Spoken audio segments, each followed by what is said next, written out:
All right, well, good morning, everybody. I'll just give a little background. I'm Glenn Ahrens. I'm an extension forester. I've been a forester for almost 40 years, and for some reason I decided on that when I was 12 years old. But I've been many different types of forester. I'm trained in forest ecology and education and research, but I've been an extension forester now for 20 years.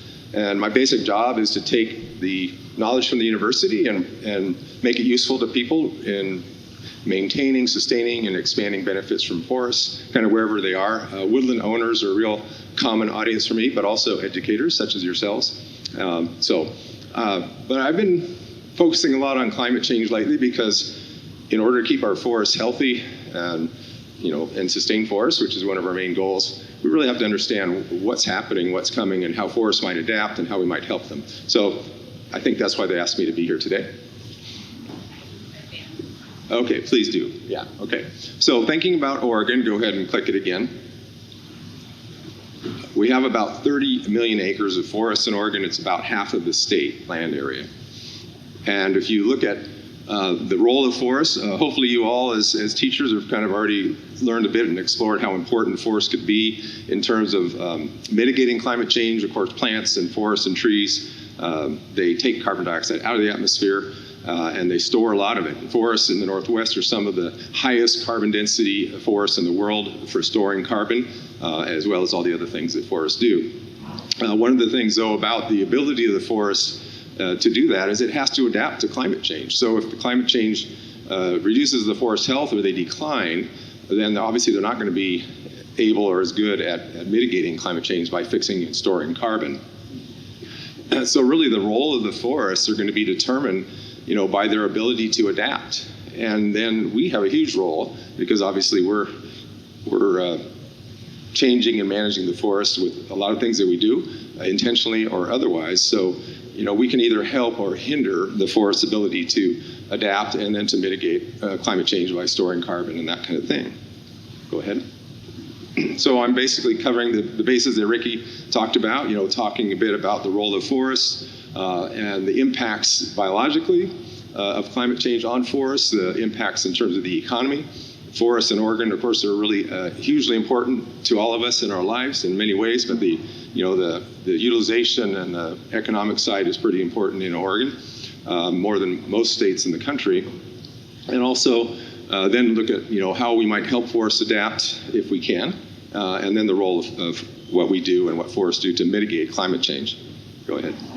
So just a kind of a summary, your guide in that Envirothon guide has a really excellent set of resources, and I basically just went to some of those, even though I've been studying this myself, since probably 30 years. Your guide has really great resources, and I'm kind of mining from that. But the basic impacts that we're expecting biologically, it starts with perhaps decreased growth due to heat and drought stress. That's one of the things we're already seeing. Now, conversely, there might also be increased growth because higher temperature can be increased productivity for life, except that you need to have all the other resources like moisture and nutrients at the same time.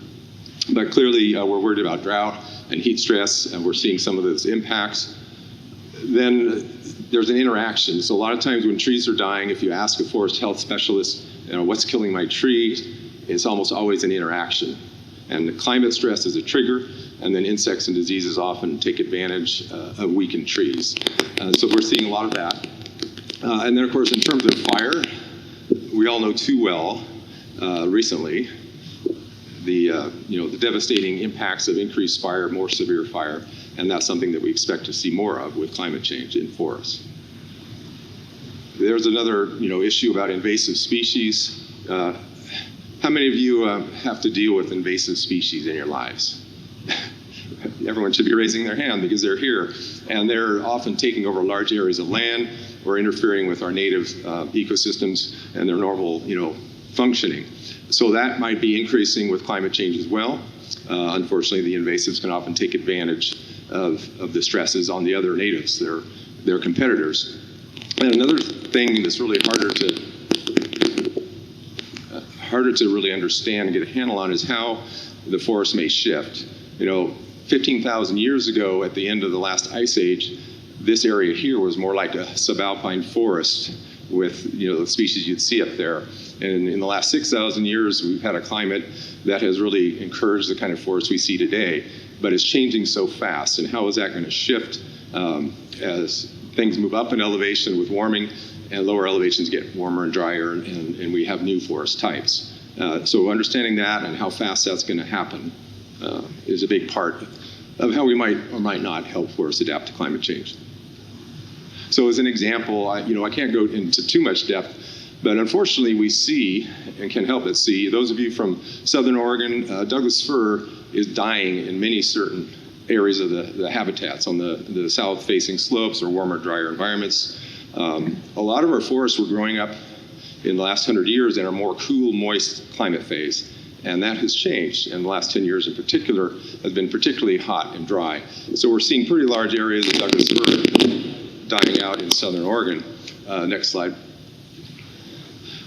And how many of you saw the headline or heard a report on OPB about Firmageddon? So our true fir species, our grand fir, our noble fir, our red fir, they're dying in unprecedented numbers over the last couple of years at higher elevations in the mountains. And that's a trigger. Now, climate change isn't the only cause. There's all kinds of underlying factors. There's fire suppression and increasing forest density that's happened over the last 100 years. But you add the extra climate stress. And here locally, as the extension forester, I get all the sick tree calls. Well, I don't get all of them, but I get a lot of calls about, well, what's wrong with my trees? And unfortunately, lately, there are a lot of western red cedar, which is one of our more abundant associated trees with Douglas fir in Western Oregon. So Douglas fir is 60% of the forest in Western Oregon is Douglas fir, and it was 100 years ago and still is. But our cedars are one of the more important associates here in the valley margin, in the Cascades, and then hemlock as you get higher in the mountains. The cedars are dying, and I'm getting calls all the time, and from Oregon to British Columbia. And we're blaming it mostly on heat and drought, and then the bark beetles move in after that. Next time. We're also then, of course, the issue with fire and fire severity. Our forests, particularly here on the west side, are really historically prone to catastrophic fires, such as the ones we had in 2020. It burned about 30% of my counties that I serve for the forests in my counties. So fires are going to be more severe and larger area, perhaps, both west and east side of the Cascade Mountains. Next slide. And here was just one shot at kind of predicting what kind of fire we're going to see, in this case in Western Oregon, where we're used to long intervals and forests that don't burn much and can grow for hundreds of years in some cases. And we're predicting perhaps a 300 to 500% increase in fire in Western Oregon over the next 50 years looking out. So get ready. There's a lot of fuel that's been growing in those forests, and with a change in the climate, it's a climate-driven fire system in Western Oregon. On the east side, it's more of a field-driven system where it's drier and there's just not as much growth. But here on the west side, we've got a lot of fuel. So that's going to be a huge part of what might be coming and what we need to adapt to. Next slide. So just a quick run through like economic impacts and things that affect forests and the forest industry, as well as just all of us who enjoy and recreate in forests for all the other values. Those same things, the dying trees from drought stress or shifts in the systems we're used to working with, they may not work with the crops or the trees that we worked with before in a more industrial mode, but also then those forests that are high value conservation forests, our wilderness areas, that's going to have an impact, and that's going to be economic in terms of both the forest industry, the products, and that kind of thing, but also in terms of the wilderness and things like that. Like our Opal Creek wilderness that almost entirely was killed by the fires in 2020. Then looking at maybe decreases or increases in productivity. So again, at the high end where it warms up, we might see increased productivity. At the low end, we might see decreases from drought and heat. I also mentioned that there might be changes in policies as we try to mitigate and protect and sustain forests, and we might have to regulate and limit some of our more industrial activities depending on what comes down in terms of policy and regulation, and that would be an economic impact. What about increased benefits from carbon markets? if our forests in the Northwest are so good, and they are, at storing carbon, as long as we can keep them healthy, which is the challenge, we can get credit for that. And the global market is changing. And in America someday, we'll probably have more and more value for those carbon credits. So we're already seeing that. Another kind of thing to think about is that we have to keep adapting and innovating. And obviously climate change is this really critical challenge for us to do that. In forestry and in wood products, there's constant innovation to make products that will be more marketable, but also then help be part of the solution. So if you think about some of the building materials in this grand hall that we're in, engineered lumber and other kind of fairly recent developments. And what's the next thing? Like biofuels. In fact, already the forest industry and the wood products sector, they generate a lot of their own energy from wood waste. And there can be an increase in that. And we can use wood and wood waste, not something that we harvested just to make fuel, but it's something that is now a waste product. We can turn it into fuel, next slide, and use it in our automobiles or in the machines. And of course, a really important part of a lot of our commerce and forest products industries is transportation and the fuels and the machines that we have to use. 10 minutes? Oh, 5 minutes? Okay. Innovation in terms of the building products that we use, such as cross-laminated timbers, are the things that are going to store wood for a long time and substitute for carbon-intensive materials like concrete and steel. Go ahead.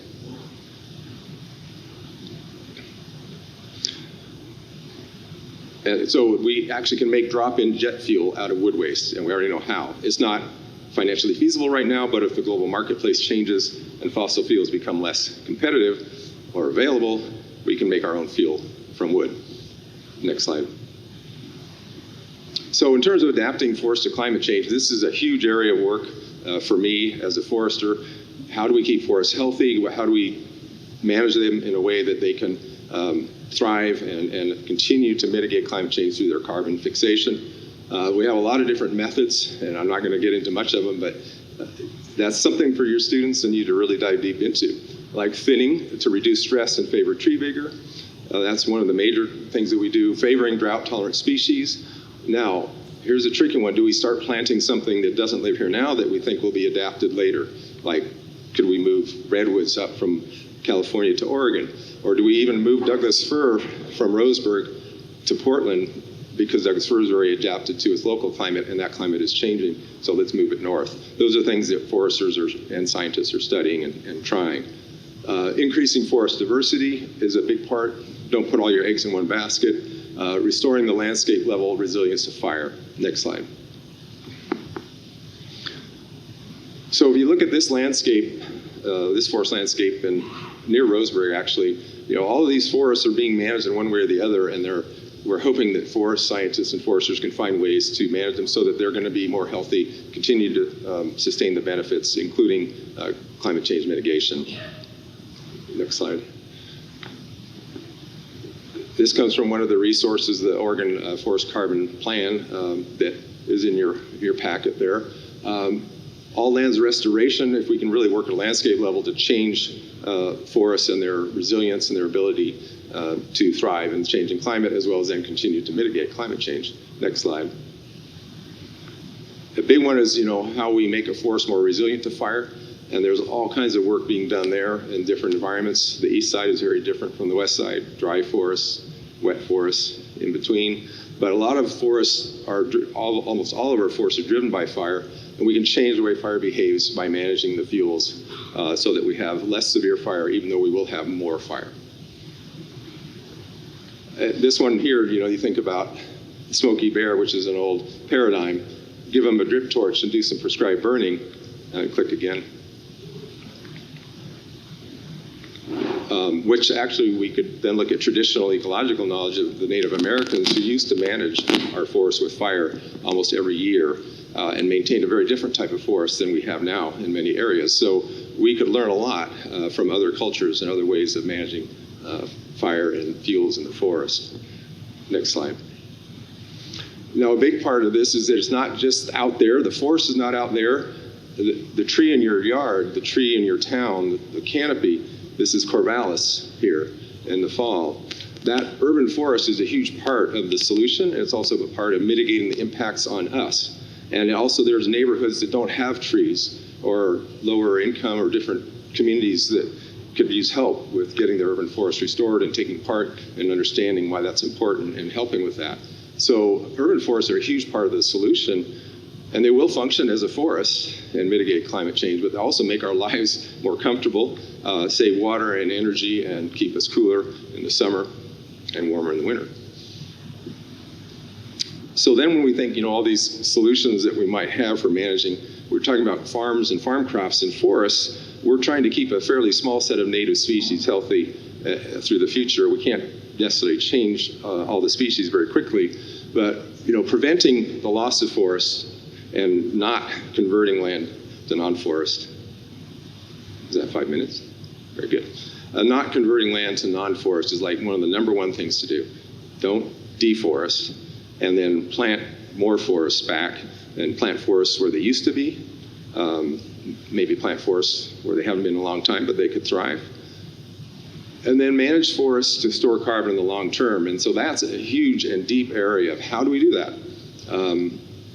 What's the difference between growing a forest for 40 years, cutting it down, planting a new crop, which is what you see in a lot of our tree farms? Well, how does that compare to growing the forest for a longer period? So one solution is to grow the forest for a long period, store more carbon, increase the time before you cut trees down if you're going to cut them down. Or if you're sustaining a native forest for hundreds of years, just try to keep it alive and healthy. But the other side of that would be, if you are harvesting, the world demand for wood is going up and not down. And so the trees are getting harvested from somewhere. And if you do harvest them, then do it in the way that's going to be the most sustainable and the most carbon neutral, or even save carbon. So grow higher carbon density forests, perhaps grow them longer, but when you harvest them, use those wood products, and those last a long time. They store carbon. And so there's actually a lot of debate and kind of dueling science going on around this. And from what I've seen from studying it, they're both right. There's a balance there that we're really going to have to dive into to work on. And ways to really increase efficiency and reduce carbon emissions. Like the part about all the machines that we use for everything that we do in our industrial society. Forestry has a lot of that going on. What are the ways to innovate and reduce the emissions and use biofuels, for instance? But also, there's an old-fashioned way that other cultures might help inform us about using human hands to do a lot more work. And that works very well for managing forests. Right now, there's a challenge to get enough people that want to do that, but that's something else we might be able to change. So reducing emissions from forests, keeping forests healthy, storing wood and wood products, those are all part of it, and planting lots of trees. Switch. Oh, there was another slide there. Did I miss one of those? Okay, I think I already went through it all, so next slide. Each one of these things, you can really do a deep dive. It'll be interesting to see how you and your students want to do that. And I'd like to help you too, so you'll get my contact information in that handout that was passed out. So if you look at, you may have heard the term like climate smart practices, which makes it hard because that makes it sound like we're really dumb to start with, and we just have to get smart. So I like to use like climate smarter, or we use the term climate informed. And actually, this is right out of the Oregon Forest Carbon Plan the Department of Forestry has put out, which is one of the good resources in your packet there. But what does it mean? Well, there's a lot of fancy words when you try to boil it down to one paragraph that's going to say, how we're going to do this.